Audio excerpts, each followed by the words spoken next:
minutos. Esto es Imagen Empresarial y me da mucho gusto saludar esta mañana a José Medina Mora, presidente de la Coparmex. José, ¿cómo estás? Buenos días. Muy buenos días, Rodrigo. Qué gusto saludarte. Qué gusto que estés con nosotros. José, y bueno, pues uno de los temas clave, fundamentales, que generan mucha preocupación, así lo han expresado ustedes, es justamente el plan B electoral. ¿Cuál es la visión de Coparmex con respecto a ello? Sí, bueno, en primera instancia recordar, Rodrigo, que la reforma constitucional en materia electoral fue rechazada, esta que requería 2/3 partes del Congreso, y que va en la línea de lo que esa manifestación de la ciudadanía del 13 de noviembre, en donde más de 50 ciudades de la República de manera espontánea, la ciudadanía se manifestó en la defensa de la democracia y la defensa del INE. Y luego, bueno, lamentable que el mismo día que es rechazada esa reforma constitucional, se presenta este plan B, una reforma a las leyes secundarias de más de 300 páginas que no tuvieron ni oportunidad de leer los diputados, pero así se aprobó con esta mayoría de Morena y sus aliados. Posteriormente va al Senado y ahí, bueno, el senador Monreal detecta 21 inconstitucionalidades de estas leyes secundarias, de las cuales corrigieron solo 6. En este regreso a la Cámara de Diputados se le quita esta cláusula llamada de la vida eterna y esto deja en pausa la aprobación hasta el periodo de sesiones de febrero, dado que no tiene la mayoría calificada para convocar un periodo extraordinario.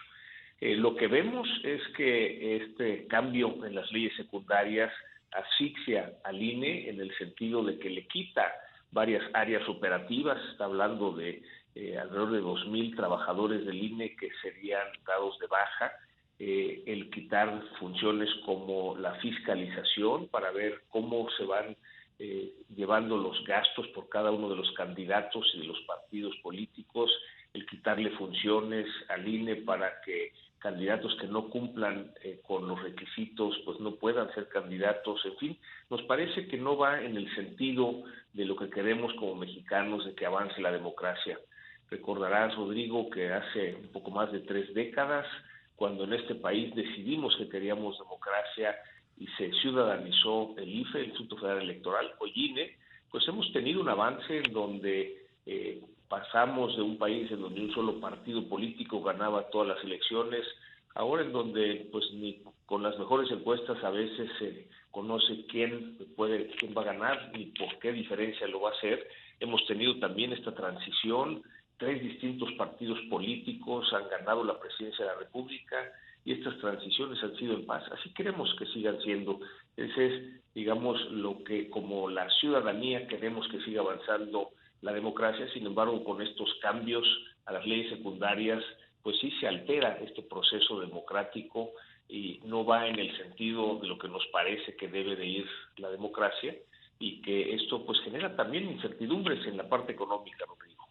Claro, y es que además hay una contradicción inherente en los argumentos, ¿no? Porque hay una crítica muy potente, digamos, pues tanto del presidente como de Morena con respecto al INE, pero ha sido justamente el INE el que los eligió, o sea, mediante los mecanismos establecidos y que se han ido perfeccionando por el INE, porque entendemos que la democracia en México es relativamente reciente si nos comparamos obviamente con otros países, pero que siempre ha estado dispuesto a irse perfeccionando, y en ese sentido pues resulta extraño que los mismos que fueron elegidos mediante este mecanismo que todos aceptamos y que incluso permitió que hoy detenten el poder, pues lo critiquen por falta de democracia, ¿no? A veces cuesta trabajo entender ese argumento y sobre todo visibilizarlo. Sin embargo, tiene mucha atracción. Pero mencionas algo clave, José, que es desde la óptica económica es fundamental, ¿no? ¿Qué dice a la inversión, digamos, este tipo de situaciones en donde se debilita el árbitro?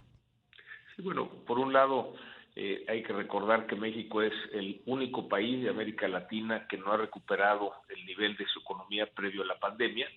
Estamos en medio de una incertidumbre debido a esta solicitud de consulta de los gobiernos de Estados Unidos y Canadá, en donde recordarás que habíamos firmado en el TEMEC que daríamos condiciones de igualdad a las empresas estadounidenses y canadienses, pero después se aprueba la ley de la industria eléctrica en donde se le da prioridad de despacho a la Comisión Federal de Electricidad. Eso ha detenido inversiones importantes para el país en espera de ver si México va a cumplir lo que firmamos en el TEMEC. Adicionalmente, con este plan B, esta reforma a las leyes secundarias electorales, pues la pregunta es si México va a seguir siendo un país democrático o no. Esta incertidumbre adicional genera que se detengan inversiones que tanto requerimos para recuperar ese nivel de la economía que teníamos previo a la pandemia. Por supuesto, ahora en su postura dicen, ahora la exigencia deberá ser al Poder Judicial para que la Suprema Corte de Justicia de la Nación determine la improcedencia de los flagrantes elementos violatorios a la Constitución dentro del paquete de reformas. De la misma manera, el Tribunal Electoral del Poder Judicial deberá resolver los recursos que reciba para preservar los derechos político-electorales de los ciudadanos que esta reforma vulnera. Y ahí está, digamos, también el otro componente, ¿no? México es un país de instituciones y la Suprema Corte de Justicia pues estará a prueba. No deberíamos llegar a ello, pero bueno, así será. Sí, afortunadamente en México existe el Poder Judicial que ayuda a que cualquier violación a la Constitución pues se suspenda una ley. Así lo han hecho en el pasado. Recordarás, el año pasado pues el Poder Judicial suspendió primero la ley de la industria eléctrica, luego la ley de hidrocarburos, la extensión del mandato del ministro presidente de la Suprema Corte, la ley de telecomunicaciones que nos obligaba a entregar los datos biométricos a las empresas celulares. Y bueno, actúa el Poder Judicial precisamente cuando hay acciones en estos cambios que van en contra de la Constitución. Tenemos que ser un país de Estado de Derecho, donde se respeten las leyes, empezando por la Constitución, y desde la Constitución, desde luego, hasta la última ley. Pero es importante ahora la actuación del Poder Judicial y que, desde luego, si llega esto a la Suprema Corte de Justicia, pues confiamos en que la Suprema Corte de Justicia sabrá tomar la decisión para que estas leyes no vayan en contra de la Constitución. Es lo que necesitamos, que haya esa certidumbre jurídica, y es precisamente ahora lo que estará a prueba precisamente el Poder Judicial. Claro, que además, bueno, pues también se está renovando en su liderazgo. José, ¿cuál sería tu resumen del 2022? Obviamente es una pregunta muy amplia, pero en lo relativo del accionar de la Coparmex y sobre todo, pues de todo este tipo de situaciones hay cosas constructivas en donde se ha encontrado diálogo, otras no. ¿Cuál sería tu balance? Bueno, por un lado, en la parte económica, el que se logra cerrar con un crecimiento del 3%, pero no suficiente para recuperar el nivel de la economía previo a la pandemia. Será hasta el próximo año 2023 cuando se logre. Por otro lado, un año con alta inflación, sin embargo, llega a un tope y empieza a bajar. Y esto hay que reconocer que a partir de un diálogo entre el gobierno y el sector empresarial, se hace este acuerdo de unidad para que las empresas de manera voluntaria, tanto las productoras como distribuidoras de estos 24 productos que se le da el seguimiento, no trasladen todo el aumento de costos a los precios. Desde luego también el gobierno ha puesto sobre la mesa este subsidio a las gasolinas que ha permitido que en las acciones tanto el gobierno como el sector empresarial se haya llegado a un tope y empiece a bajar. Consideramos, Rodrigo, que de no existir este acuerdo de unidad entre el gobierno y el sector empresarial, en lugar del 7.8 que ya estamos ahora, estaríamos hablando de inflaciones de 2 dígitos entre el 12 y el 13%.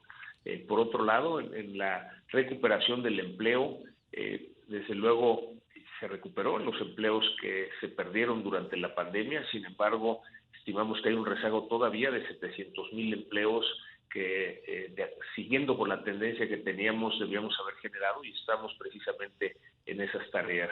Y desde luego, pues celebrar que haya diálogo con el gobierno, aunque haya diferencias. El que haya diálogo permite precisamente el que se enriquezcan las posturas. En varios temas hemos llegado a acuerdos, como el acuerdo de unidad para mantener la inflación que no suba tanto, el acuerdo de unidad entre el gobierno y el sector empresarial. Por otro lado, el diálogo también para llegar a un consenso en los aumentos al salario mínimo, diálogo para que se hayan aprobado estas vacaciones dignas, también en el plan de reactivación económica, el programa para dar base a una política industrial. En fin, hay con distintas instancias de gobierno diálogo, y esto es algo que es importante mantener para que se escuchen distintas posturas y bueno, se lleguen a consensos en la medida de lo posible, Rodrigo. Sin duda. Pues José, te agradezco mucho, me dio además mucho gusto que te mantienes un año más al frente de la Coparmex. Creo que es algo fundamental, sobre todo por el papel y la voz que ha jugado Coparmex. Así que enhorabuena por ello. Te mando un gran abrazo. Felices fiestas, José. Muchas gracias, Rodrigo. Un fuerte abrazo para ti y un saludo para toda tu audiencia. Ahí escuchamos a José Medina Mora, presidente de la Coparmex.